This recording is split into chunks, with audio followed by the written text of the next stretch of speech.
Marianne, j'en ai pris pour mon grade.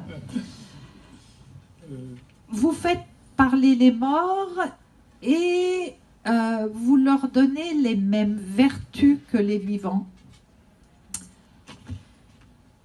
Vous nous expliquez le parcours des enfants et comment une idéologie peut amener à la pire des folies et comment on va essayer de s'en sortir.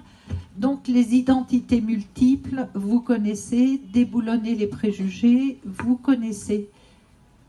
On a vu le parcours de Yannick Noah, on a vu celui de la jeune Cathy, on a vu celui de la petite fille dont j'ai mangé le nom. Le vôtre, Alain Mabancourt, il s'est construit comment? Ah, ça c'est... Déjà, merci de m'honorer par cette invitation.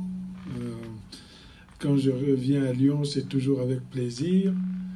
Et d'autant que ça faisait un moment que Jean-Noël me parlait de ce centre, le CFCO Only.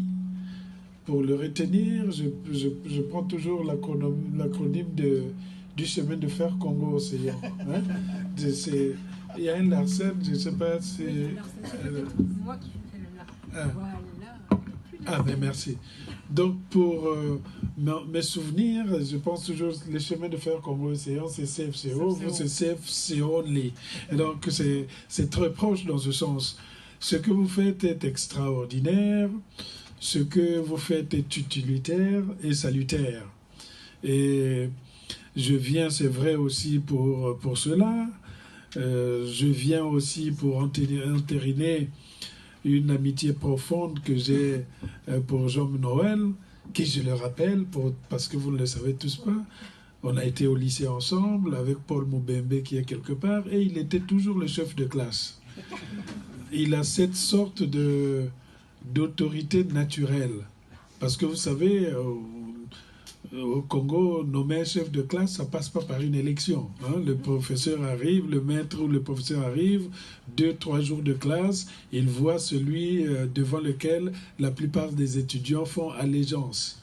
Et donc, il était celui-là, il est devenu le chef de classe. Et vous avez vu avec quelle maîtrise, il était toujours dans les angles morts pour surveiller un peu ce qui se passait au milieu. Donc, c'est une grande amitié. Et puis, c'est quelqu'un d'une intelligence, d'une générosité.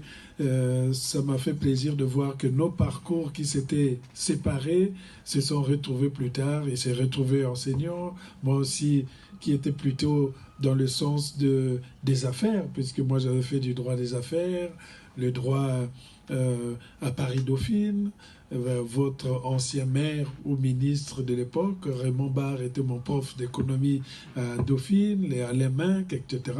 Et puis j'ai glissé plutôt du côté de la littérature, puis plus tard de l'enseignement des littératures francophones et aussi françaises, parce que de temps en temps, il y a toujours une collègue européenne qui a des vacances à prendre et qui voudrait que quelqu'un le remplace. On tourne et qui peut enseigner le Moyen-Âge.